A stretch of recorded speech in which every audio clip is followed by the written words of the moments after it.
Cool. Thumbs up, thumbs down. Are people seeing a PowerPoint that looks Hey. reasonable? Incredible. Awesome. And I'm going to call you out right now, Eric, and say that Hop on Board the Physics Bus is a little Easter egg because if you have met Eric, hopefully you have heard one of his amazing songs about physics, including several about the physics bus. It is so wonderful. And if you haven't met Eric, Eric, you should introduce yourself. Hey, everyone. It is wonderful to be here. So, yeah, I am the co-director with Liv of the Ithaca Physics Bus and Free Science Workshop.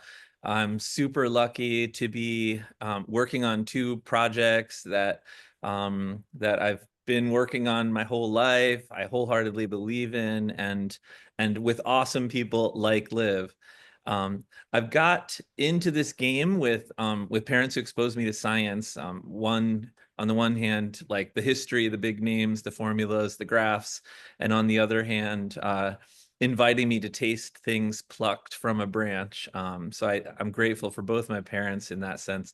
Also, that I grew up with a workshop to tinker in. I gained an identity early on among my peers as being a science guy, even though it wasn't necessarily reflected on my report card. Um, but my teacher said I was always full of potential, and some of that has played out. Um, anyway, throughout my career in science ed, eventually teaching middle, high, and college level, I've often felt that I was straddling two different worlds, the academic world and the more scrappy world. And actually they are two sides of the same coin, and it feels like we're in that space right now, so it's wonderful to witness them getting pulled together. Liv, take it away. Great. It's amazing. It's like I'm the next slide. Um, and I will say that if Eric's saying two sides of the same coin, he is maybe the formal education in physics side, and I am the mess around and find out side. And I will just admit right off the bat, even as the co-director of the physics bus, I have never in my life officially taken a formal physics class. Um, High school, college, etc. Everything I have learned through Googling, through books, through tinkering, through Eric, through friends, through children, um, and occasionally reflect back on that and think, wow, if I would have started this like 10 years earlier, where would we be right now? But I promise I do have some credentials. I come from the education side of things, specializing in interpretive and informal education outside of classrooms in the environment that we're learning about, and have taken some programs through National Geographic, and generally just think that learning is very cool.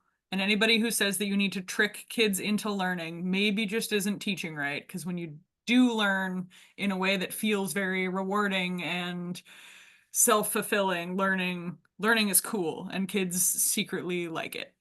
Um, and with that being said, just, this is mostly for the people watching the recording. If you want a quick rundown of the way things are going to happen today, or if you're someone who appreciates anticipating what is happening next, very brief outline slide. But really, we want to introduce you to the physics bus. And this is the Ithaca bus version 2.0. If you want to see pictures later of the dozen or so other physics buses that Eric has been involved in, he's been doing it for about 20 years, and I've been doing it for about 5 going on 6 now. But this is our current ride in Ithaca, which is perhaps best appreciated with the joy of the children in front of it. Immediately a very enticing sort of spectacle, and just by happenstance painted in a similar color where enough kids go, is this the Fortnite battle bus?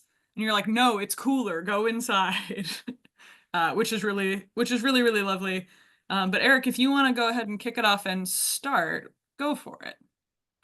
Yeah, so I mean, around Ithaca, pretty much every kid in all the schools, their first experience with something called physics, first person, like not, on a video or in a book, is our physics bus. We make sure it's memorable, informal, and positive. So in the audience I'm talking to right now, it's possible that we grew up with role models in physics. but almost every other person on the planet, it was through some other medium, whether it's YouTube or a book or something. So we aim to offer a different perspective on familiar things, allowing you to take a deeper look, whether it's just a bottle of water. We have rheoscopic fluid in ours, and you might never realize that all the stuff is swirling around in there, long after you ever touched it. Even weird things that are not familiar at all, like ultrasonic levitating foam that you can, place into this node with your fingers and let it just hover there, to your surprise. So especially in a time when so much of what we are experiencing, especially kids, comes through a two-dimensional screen, that has become a whole ecosystem where we exist. We need these direct sensory experiences more than ever. I mean, our brains evolved to touch and feel and hear and see and get direct feedback from our physical world. So that motivation is part of what fuels this project. And while it all sounds heady and deep, the way it actually plays out is driven by curiosity. It's driven by a sense of adventure in the kids. They are engaged. They're having social interactions with their peers, and it is capital F fun for all the kids. It's sometimes actually often hard for the teachers and parents to get them off the bus when it's time to go. Let the record state that at least for 1 year, a student dressed up as the physics bus for Halloween, if that insinuates any sort of level of impact. Yep. Actually, at least 2 times that happened, Liv, that I know of. So, cool. Okay. Yeah, so this it is not an exaggeration that you can make exhiblets anywhere you live on this earth with, little or no resources. I put this picture up of this girl playing a stick xylophone, this kind of thing actually you can play a song on, a recognizable song. So even something like that could be considered an exhibit. Eric, I'm gonna jump in for just a minute. Will you define that word? Because it's a Exhibit. ridiculous word and I love it. Yes. Yes. So these sorts of quirky exhibits. So in a science center, it would be called an exhibit. It felt like they deserved their own word because they are kind of a different entity of thing, and I think they deserve to have their own name. One of the people we were involved with at the Exploratorium, Sam Hayner, coined this term, and for the past 3 years, we've been lucky enough to be collaborating on a grant with the Exploratorium on this project, exhiblets. So yeah, and we defined these 6 principles of exhiblets. Surprising. So what you're experiencing is like maybe not what you normally would. So a hair blow dryer that's now hovering a balloon, over top of it, is sort of like, how is that staying up? Is that a helium balloon? They are approachable. So the colorful piece that they're familiar, that draws you in. They're interactive. So this TV that you see on the screen here, with rainbow colors showing the field lines, you actually get to move that magnet around, and you're actually bending particle beams, which is kind of crazy, but true. So let's see, what's the next one? Reproducible. So I think this is one of the things why coining the term for me was pretty important, because I do think this idea can spread and should spread to, the far corners of the world, because that means more kids will get to experience more sensory phenomena directly. So yeah, this stuff can be built pretty much by anybody on a weekend.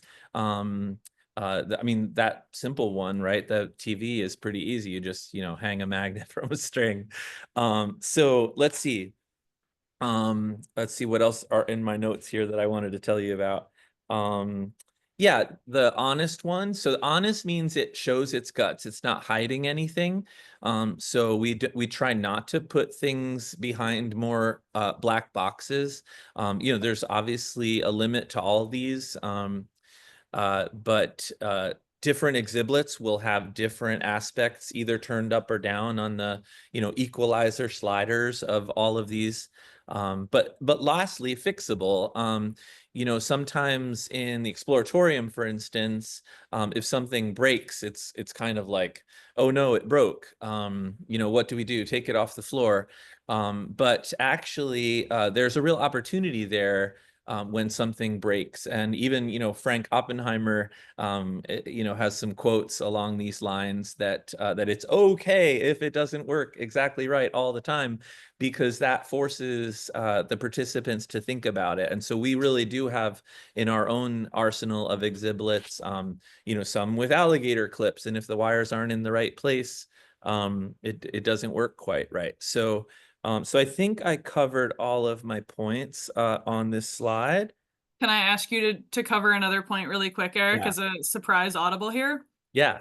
Where do we get all of this, and I say this with all the love in my heart, junk from? Yeah, so the junk, a lot of times, it can come straight from the thrift store. That's the easiest spot if you want to go looking for a hair blow dryer or an AM/FM radio or a toothbrush charger. A thrift store works really well. You can phone a friend. A lot of times people have this stuff in their basements or garages, or, grandma's old TV. She deserves a flat screen by now, I hope. So that's where you can find some of this junk. Amazing. And we're gonna jump into a breakout room in just a second, because we, as you know, in the realm of the physics bus, don't want to be the ones professing all the information all the time. But I will add one more thing to this, that if you're in a community that knows you're doing this kind of work, that knows that you are salvaging and upcycling and repurposing, and besides the fact that those are really wonderful buzzwords, that if you tell people you are salvaging and upcycling and repurposing, they want to support that effort. We found that a lot of members of our community that wouldn't necessarily be as involved in science outreach still feel like they can contribute. Like we get an email from someone's Aunt Marge who says, I have this weird thing in my basement that doesn't work anymore. Do you want it? And by being able to say yes, we have invited that person into a science space, and they get to see what it turns into, and they get to sort of see the joy that sparks when it becomes a really creative exhibit, if you will. But the accessibility of being able to accept random pieces of junk from your friends and family sort of gives them an in to also start to explore if they're a little bit more trepidatious than the kids that we usually just jump into. But enough about us in this moment. Whoop, there we go. I would love for us to split into breakout rooms. And before we do that, just here are the questions that I would love for y'all to discuss, because we've been talking for about 10 minutes straight already, which is a little bit antithetical to what we're trying to do here.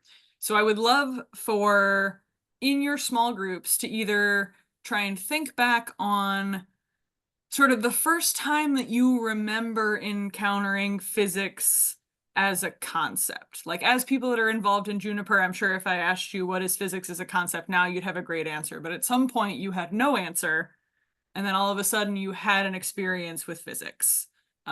Or purely motivated by the fact that you are here in an informal education talk, you are in the field that you are in, you are doing the things that you are doing, something had to have sparked that. Something had to be sort of the catalyst or the inertia into why you are a physics person in some way or another. Hi, y'all. Welcome back. We're gonna restart up the screen share as people come back from their breakout rooms, which hopefully is executed successfully there. And first and foremost, that was amazing. I got to chat to a couple individuals, and I will say right off the bat that I already feel like I have a broader picture of the world of physics, moving from sort of one perspective to four perspectives. But if we can take just a minute or two, if anybody would like to, I think we can manage this, assertively unmute themselves and share something that they discussed in the chat. Incredible. And when you lead these discussions, you always there are spaces where new surprising answers come up, and that is an exciting development for the field that we're doing. And there's also spaces where exactly the answers that you think are going to happen, um, which leads us really nicely into the next two things that Eric is going to talk about. So thank you all for seeding our discussion topics on bringing science to people in a fun way while they're young, and collaborating with like higher academic institutions, even if you're bad at physics. So Eric, we're back to you with some mobile exhibition slides. I spoke earlier about exhiblets and how they can be super easy to build. Stepping it up from a stick xylophone would be a good idea if you're going to have 500 kids pass through your bus. But it really can, with very little tinkering skills, you can get, 5 to 10 of these created in a weekend. And you don't need wheels to put everything on wheels, but it does help. Um, you can obviously go to remote locations. You can pull up to a school. You can pull up to a park. But it could be just inviting some folks to your kitchen or, into your garage to tinker around. So let's see here. Uh, we have, oh yeah, so you can see here that Liv and I have even done this out of our Subarus. So you can just, stuff all the stuff in the back, try not to hit too many bumps. Little Shop of Physics, if you haven't heard of them, you should check them out.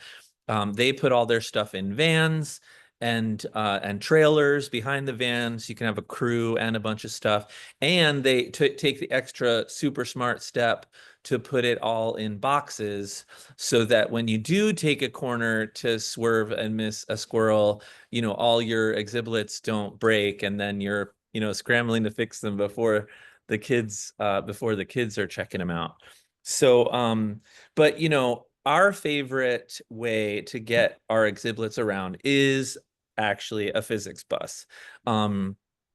School buses like this one, this is our Ithaca bus that did unfortunately break down, but we covered it with aluminum foil. This was So a 2001 bus, for the record. It was due to break down. yeah. So basically you cover it in some way to get rid of the yellow, paint it. We did ours with aluminum foil. You take out all the seats, and that's a fun, work party for a bunch of people and to do, and you get scrap metal money if you go to the right place for the iron. But then you put in countertops on the inside, and then you know, put all your exhiblets aboard the countertops. You can even, if you're really in a hurry, can just get some fold up tables or tables from what I did at Cornell for that first bus. Was I went and just got some tables out of the space where I was working for the weekend and then put them back quickly on Monday again. But you can do it real fast and get things done and then move more gradually as funding starts to roll in. But a bus, because so many schools have them and because they need to be decommissioned after a certain amount of time because of the high safety requirements of toting kids around, can be, between 4,000 and 7,500. You can get a pretty nice school bus. This aluminum foil covered one was fancy at the time. It was 10,000, but our new purple one was 7,500. And last but not least, what most people don't know, but they must be suspecting now because it's so popular on Instagram and TikTok and YouTube, with all of these tiny homes, is you really can get these school buses reclassified as RVs or motorhomes. Depending on your state, it would have a different designation. Ours is MH here in New York for motorhome, which only has certain amount of things you have to do to this vehicle to get it reclassified. And that involves maybe air conditioning or a stove or a sleeping quarters, which, is basically a countertop with a mattress on it. So doing a few little things can get it reclassified where anybody with a normal driver's license can drive this around, which really opens up the a wide, it opens up how much this thing is going to get used. You don't want to have some fancy thing that requires a CDL and then it remains parked. Yeah. And also let me clarify for the record that we never ever drive it with children on it. You drive it with science on it, park it, and then let the children on it. With just flashing back to this photo really quick, I'm going to call this an Erik Herman invention, and you can stop me if I'm wrong. But all of the countertops are covered in a sheet of ferrous metal. So all of the exhiblets have little magnets screwed to the bottom like feet, that keep them in place while you're driving. So you really can drive with everything staying put on the counter, show up at the school, turn on the solar inverter if you're running off solar power, or plug into an outlet if you're running on what we call shore power, and just let kids on. You could run this as a one person operation. It's more fun with two or three, but it's totally doable with one. And if you're like, oh goodness, how could I possibly like convince my institution to do that? Erik, those are your next couple slides. How is this useful for significantly? Oh wait, Joe's got a question. Let's do a question. We are now talking about how to get undergrads involved. Is that right? Undergrads, and if I'm a fancy university person, what use would I have for a physics bus and exhiblets? Okay, great, great. So the Ithaca Physics Bus, the aluminum foil one, got kicked off actually when I was an outreach person for the synchrotron. Um, and so it was grant funded. They wanted to get the synchrotron concepts out to the community. And so, having a cathode ray tube TV that, you sang into and it makes wiggly lines, or bending those magnetic beams. Those were all of interest to the synchrotron, and so we were able to get that project kicked off under that. Under that. Well, also since then we have become our own nonprofit now, and there are researchers who still are contacting us to do to get a certain exhibit that, might be about a certain thing. We had actually one astronomer was interested in the cosmic microwave background. So we were like, oh, well, we have a cosmic microwave. So, it can be a loose connection or a tight connection. We usually put the onus on the researcher to make those links as explicit as they want, because we really focus on the experience for the kids. And it really does affect the experience if you come up to a kid and say, hey, do you know about the cosmic microwave background? Well, they're like, hey, I'm having fun here, dude. Be quiet. Um, so yeah, so these pictures we have here are of undergraduates. To the left there are some University of Penn, no, Pitt. They're Pitt students, and they were great. Yeah, and they helped make exhiblets for a full day on a rainy Saturday under these yellow tarps. But yeah, you can see in the picture to the right that quite a lot got done. They had a sense of agency in this, and they were psyched when, now all these things have gone on the road, with you know with these buses. We've got some more pictures here. One of the projects here in Ithaca is to the left there on your screen, is that students from SPS will borrow some exhiblets of ours, take them into classrooms, and then do a deep dive into, how do these things work? And, they'll sit at a table with kids, and the kids can ask questions and get a little bit of a little time, really diving into a concept and figuring out how it works. What I see here in this picture is an electromagnetic rail accelerator that moves a rod across these tracks, and that actually was prototyped in the class that's in the picture to the right. That's Physics 4500. Lots on YouTube about Physics 4500. This was a project that after the grant at the synchrotron, Brian Jones, Little Shop of Physics, the founder and an ex-director. Sounds so bad, ex-director. Director Emeritus. Yeah, that's right. He gave a presentation. We invited him. He gave a presentation. We were able to get a grant, on campus, an engagement grant from Engage Cornell, to teach a course for 3 years where students would build exhiblets. They weren't called that at the time, but then they would design something, they would prototype, they would explore, experiment, and then they would actually bring these things to the students either on the physics bus or, as you see, in the classroom here. And that is another great way to do this project. My understanding is Little Shop has also done a course like this, but I know that not for credit not for credit, Little Shop of Physics has been doing this kind of thing with students coming in weekly, building things for probably 25 or more years.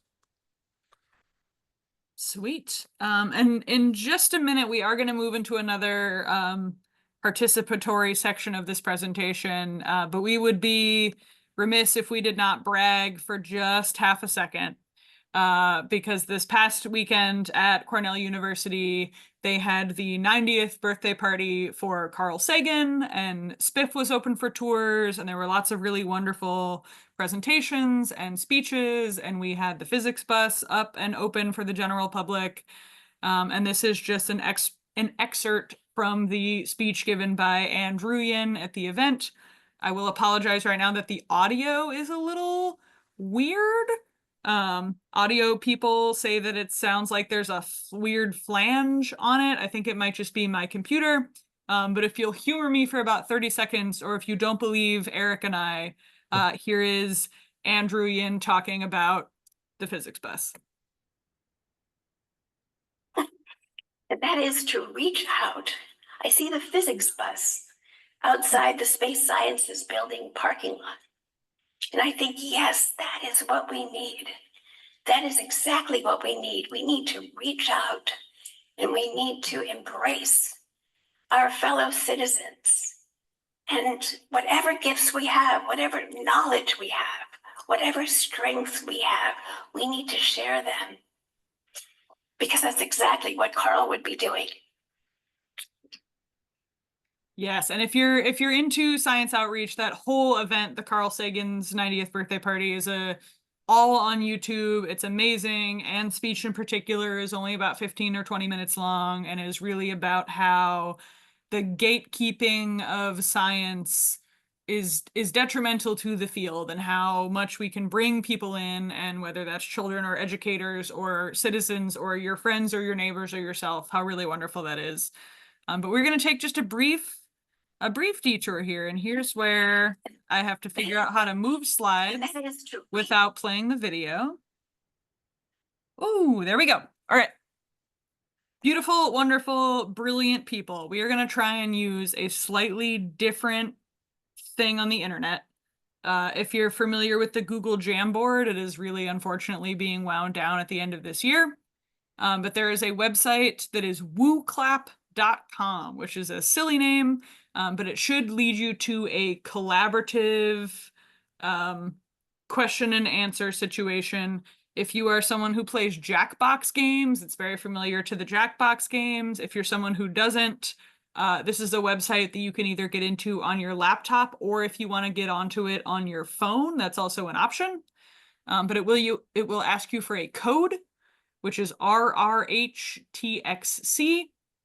And besides trying out a new piece of technology, we are also going to do something that is usually frowned upon in spaces like this, but we are going to vent for a second. And I promise this is going somewhere constructive, but I would love to get into wooclap.com with this code RRHTXC, and it should give you an option to do some sticky note style responses. I think you can also like other people's responses, but we're going to vent for just a minute or two about when you're doing whatever JNIPER program you're involved in, and you get a group or a participant that is just, they are a slog, they are a struggle, they are a drain, they are making your life so difficult, and they are making you question why you ever got into science outreach. What are some of those qualities? Like, what in a participant or a group really just makes them a struggle to work with? So we're going to try this WooClap thing. If you're having trouble with WooClap and it's just totally not working at all, feel free to drop it in the chat. And I think one of our really lovely chat moderators can also try and add it to the application. Thank you for humoring me in the venting. And we'll just do a really quick debrief of these. We've got students that are just not willing to try anything. We absolutely see that sometimes in the physics bus. You get kids that go, "What does this do? What does this do? What does this do?" And what you want to say is, it makes you ask, what does this do? But really the response is, well, show me what you've tried so far. And often the answer is just asking the adult what to do. And as soon as they begin to interact with the exhibition, they realize what it does. The hubris, the kids that think they know everything, that'll say Bernoulli's principle, and when you ask them what that means, they can't really describe it. They just keep saying Bernoulli's principle and making airplane wings. Kids that are there because they're forced to be there, they're disinterested, they're quiet, or on the total opposite side, they're just too hype, and we are not engaged with the content. We are just in a new place. Woo! Yeah, we've got some more being held captive by their adults, afraid of trying, just straight up breaking stuff, because breaking stuff gets attention. We're stubborn, we're distracted, we are afraid to try and experiment. They want to prove to you that they're a smarter, better scientist than you. Ooh, the well actually kids. Ooh, incredible. Yes. Thank you for engaging in that. This is part of an exercise that I've heard called Nightmare Coffee Shop, and talking before the Zoom have also heard it called like Terrible Pizza Parlor, where if you want to build something really wonderful, the first thing you might want to consider is, if you were building something really terrible, what would that look like? And then how do we do the opposite? So I'm going to try and exit this WooClap and send you all into the second question. Nope, we're going to display that question. Similar vibe, and hopefully the second prompt does pop up for people on a totally, 180. When you have a really refreshing group, a group that is an absolute delight, a group that like you leave and you feel incredible and you are so excited about doing physics, what do those participants look like? Students that are curious, students that are willing to try, students that are learning from each other, that are doing collaborative learning, that are checking in with the group, that are just enthused by what you are doing. They are filled with awe, they are filled with wonder, they are engaged enough that they can form their own questions and ask their questions and not necessarily be super serious in asking their questions. They're formulating their own ideas, encouraging their peers, totally like showing up and engaging and diving in and exploring. Surprising. This is lovely. And they don't want to leave. Amazing. Thank you all for doing the Woo Chat.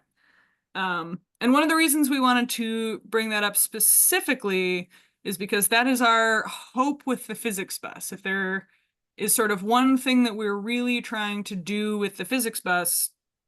It is to prepare the students to come to you so that when you do get groups, they are excited, they are willing to be there, they have questions, they have answers that they can figure out themselves, they're bringing in their friends, they're bringing in this positive energy, and hopefully recalling back to the same sort of mindset that you all were sharing about when you first got interested in physics, something that just sort of kicks in there really early and shapes the way you see the world. And I'm sure, you know, as JNIPER people, you have seen the human standing in front of a group of children saying things that they think that the children should think are important. And we do occasionally do a little bit of that and try and keep it to a minimum, if not at least to tell them to try to be safe, try to be nice, and try to leave smarter than when they got here. Those are sort of the 3 big rules for the physics bus that the kids can internalize. But really, we hope that learning looks a lot more like the second picture.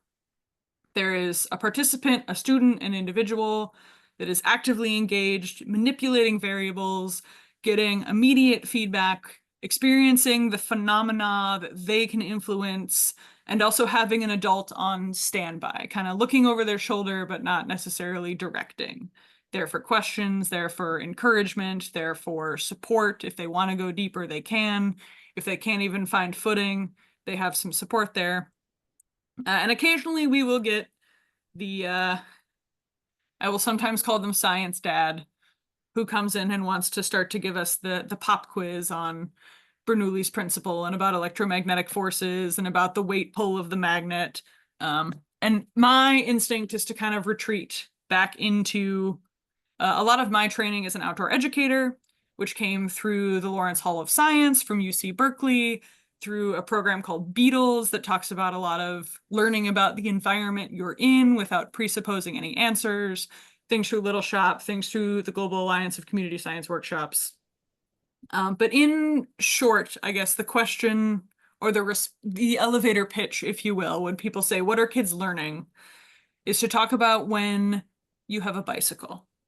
And if you really want somebody to understand how a bicycle works and know how to maintain a bicycle and know how to fix a bicycle and know how to ride with no handlebars and know how to pop a wheelie and understand, you know, kind of the ins and outs of owning this very intricate mechanical piece of equipment, you don't start by lecturing a 6-year-old about rotational inertia.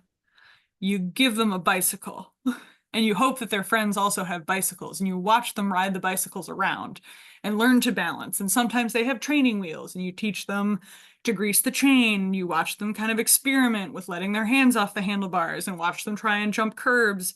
And then when a chain breaks, they're really invested in learning how to fix a chain and what all the gears do because they want this thing to continue in motion. And this is a picture of our science workshop site in Ithaca, New York, where exactly that has happened. And a neighborhood kid had a broken bicycle, brought it in. That's a picture of our workshop space. And one of our volunteers taught them how to fix it. But it's because they wanted to know how to fix it. They've got this intrinsic investment. And really through the Lawrence Hall of Science, and I'm going to go kind of quick because we are talking forever about things that are important to us, but I want to hear things that are important to you. There's a series of questions. And if you're facilitating a discussion, you know, in a forest about a tree, these questions might be explicit. You might ask a student to like fill in the blank. But in a situation like the physics bus, we're hoping that the following set of questions is really implicit. That when a student walks onto the bus, they're not being told what to look at, they're not being told what to do, they're not being told to sort of achieve a specific outcome. And the first question is just, I notice blank. Because I notice blank doesn't have a wrong answer necessarily. If you were to say, who knows what the temperature of liquid nitrogen is, you're either going to get kids that know, and they get to, you know, brag about this fact that they've memorized. And in that situation, who has really gained anything? You get kids that will guess and be wrong. And then you have to figure out how to tell them in front of all their peers that, you know, buddy, that's really close, but that's not the answer I was looking for. But more often than not, students that have no idea what the temperature of liquid nitrogen is, or even what liquid nitrogen is as a concept, and just totally feel like what you're about to do is not for them. You're sort of probing for this information and you're playing guess what the teacher is thinking. But to walk up to an exhibit like this and notice that there is a speaker, notice that it's covered in duct tape, notice that there is a path of wires, notice that there is a big arrow, notice that there's a Lego, notice, all the things that you notice, whatever you notice about it is true. And our hope then is that we've designed this in a way that noticing something will cause you to wonder. And that hopefully happens pretty quickly. You wonder, if I see that arrow, I wonder if I should turn something. If I notice a speaker, I wonder if it's going to make some kind of sound. If I notice wires, I wonder if there's electricity involved. If I notice the duct tape, I wonder if it's something that I'm allowed to play with. Because the duct tape often, acts as sort of implicit permission to interact with this object. And the final question is, it reminds me of, which should be capitalized. And I'm sorry, grammar and formatting people, that is not capitalized. But if it reminds you of a speaker, you're maybe expecting some sort of noise. If the Lego and the arrow remind you of a knob, you might go and turn it. If you see a microphone that reminds you of another microphone you've seen, you might talk into it. But the hope is that when students interact with an exhibit, they notice something, they wonder something about it, and it reminds them of similar objects in a way where they feel compelled to interact with it without any prompting, without any sort of adult, you should go try and turn the knob and see what happens. They get to lead that adventure themselves. And if you're really noticing, wondering, and being reminded of things in this particular object, that is a stepper motor, I believe from an old printer, attached to a Lego as a knob, and then just directly wired into a speaker so that when you turn it, you do get a sort of situation. And sometimes that'll perpetuate itself in a loop. If you turn the knob and you notice it makes a very slow sound,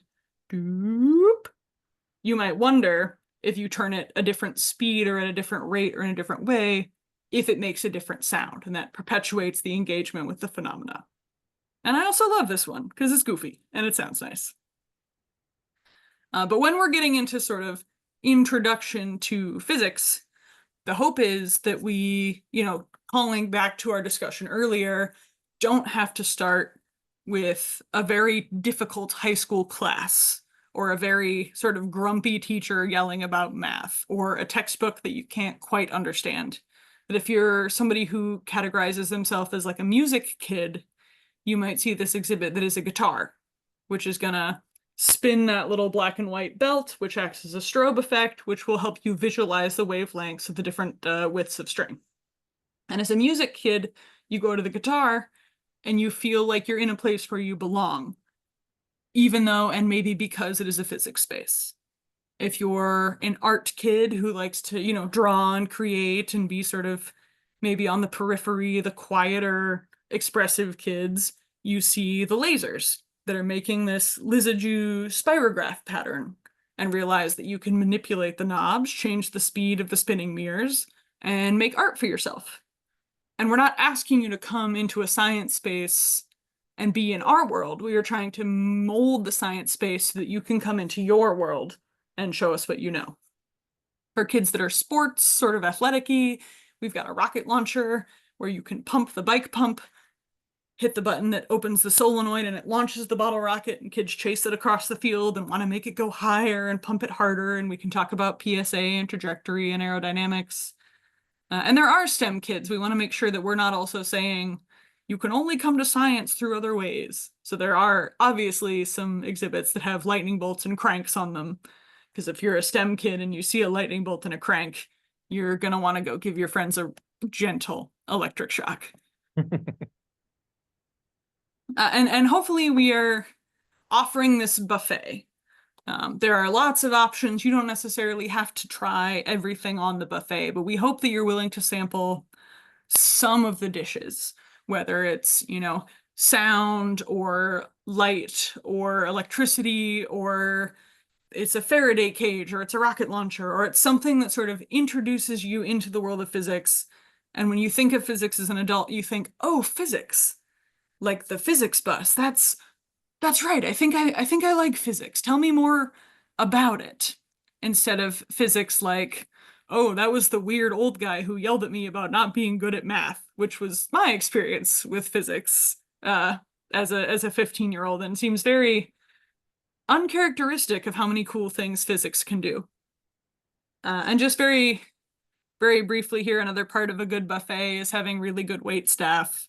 And I will say that this approach to physics, where you can come at it from somebody who deeply understands the concepts, from somebody who is really interested in sort of the pedagogical underpinnings of how people learn, somebody that's really into like community service and customer service and like generating that experience, or somebody who's really into like research and analyzing and getting the numbers and the data.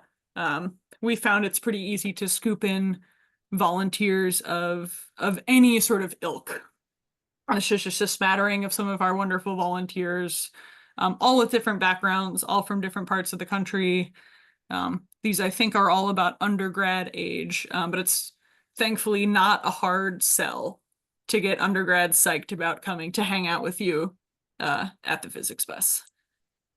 And let's see, this will maybe be the last thing before we lead into questions, but I did want to do a really quick case study.